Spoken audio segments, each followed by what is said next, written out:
Hi, hello everyone. Welcome back to my channel. It's time for us to move to the next topic, that is the biography of Joseph Addison. Joseph Addison, 1672-1719. Born in 1672 in Millston near Amesbury, Wiltshire, England. His father, Lancelot Addison, was a respected scholar and an Anglican clergyman who later became Dean of Lichfield.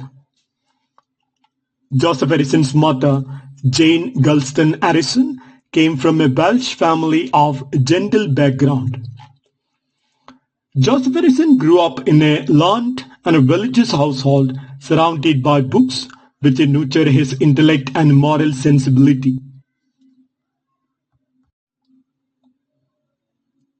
Joseph Addison showed an early promise as a student, excelling in Latin composition and oratory. He was educated at a Charterhouse school, where he met and befriended Richard Steele, his lifelong literary partner.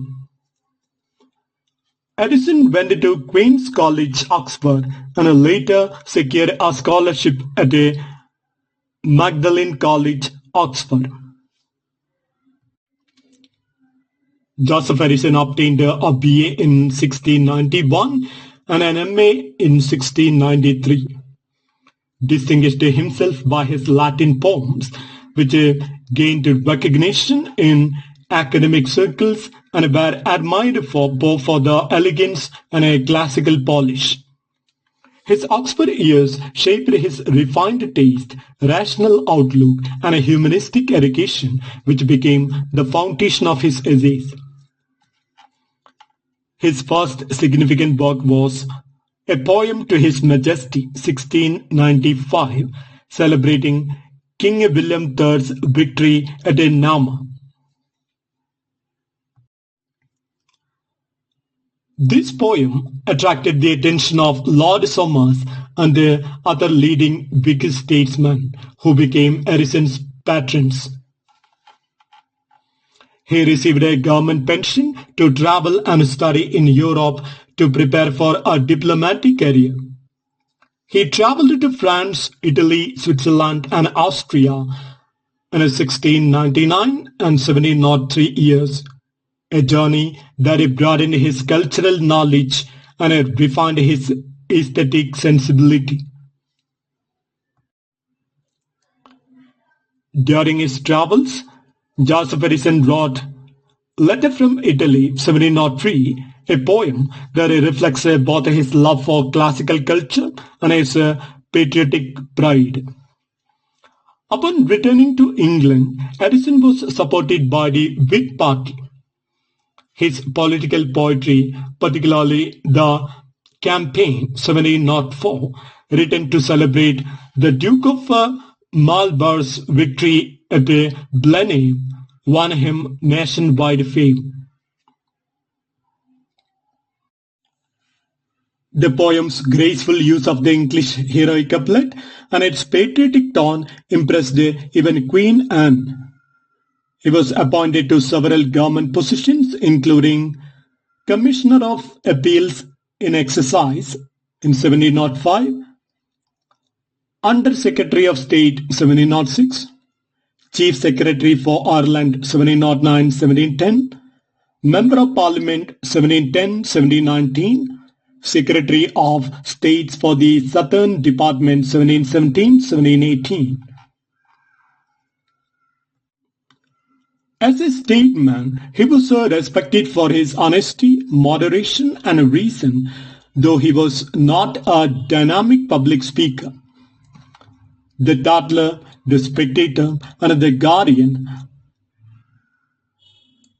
are his essays' triumph. Richard Steele launched the Tatler in 1709, combining news with the essays on manners and morals.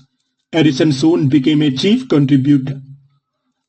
In 1711, they co-founded The Spectator, a daily paper designed to enliven morality with wit and to temper wit with morality.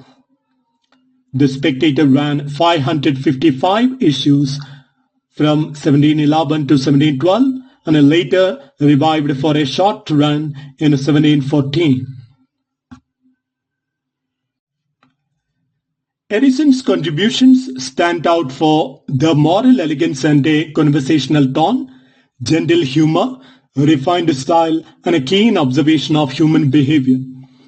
Creation of the Spectator Club, a group of fictional characters including Sir Roger D. Cavalli, Bill Honeycomb, etc., representing different social types. The essays encouraged readers, especially the emerging middle class, to cultivate virtue, taste, politeness, and reason. The periodical reached a vast audience, shaping public opinion, manners, and a literary style across 18th century England. Joseph Addison also contributed essays to The Guardian, 1713, continuing his moral reflections. Later he wrote Cato, a Tragedy in 1713, a neoclassical drama set in ancient Rome extolling liberty, patriotism, and Stoic virtue. The play was a major success in London, admired by both the Whigs and Tories for its theme of freedom and moral strength. Cato inspired figures such as Walter, Benjamin Franklin, and George Washington. Lines from the play were quoted during the American Revolution. Joseph Addison's earlier works include a comedic opera named Rosamond, 1707, and essays on drama and criticism. Addison's prose is known for its clarity, balance, and a musical rhythm, a model of 18th century Augustan style. His essays combine wit with a moral reflection, aiming to educate without preaching. He avoided harsh satire, preferred a gentle humor and a moral persuasion. He advocated virtue through reason, moderation in conduct, and a refinement of taste. His writing reflected the Enlightenment ideals of rationality, civility, and self-improvement. Through The Spectator, he promoted a polite public sphere, helping shape English social and intellectual life. Described as reserved, dignified, and somewhat shy, his relationship with Richard Steele occasionally became strained due to personality and political differences. Joseph Addison married Charlotte Rich, Countess of Warwick, in 1716 and became stepfather to her son, but the marriage was unhappy.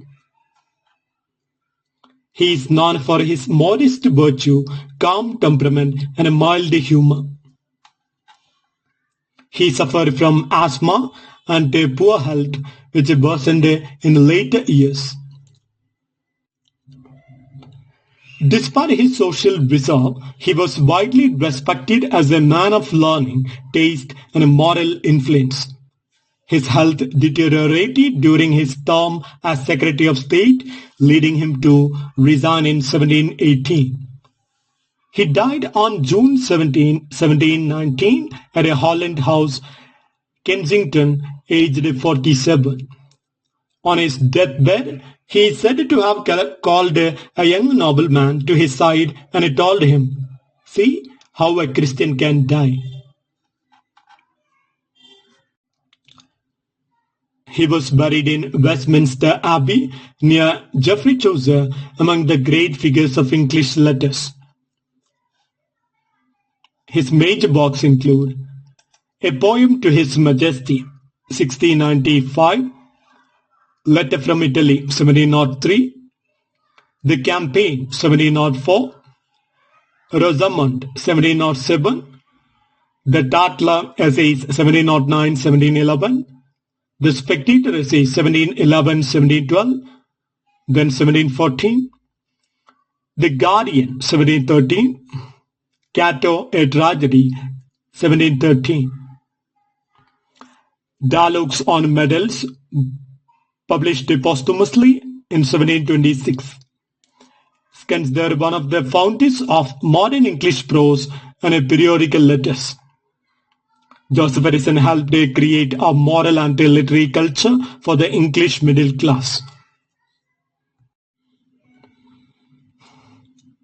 Elevated the essay form into a vehicle of social reform, moral education, and a literary art. His writings influenced the later essayists such as Samuel Johnson, who praised the Addison style as the model of pure English.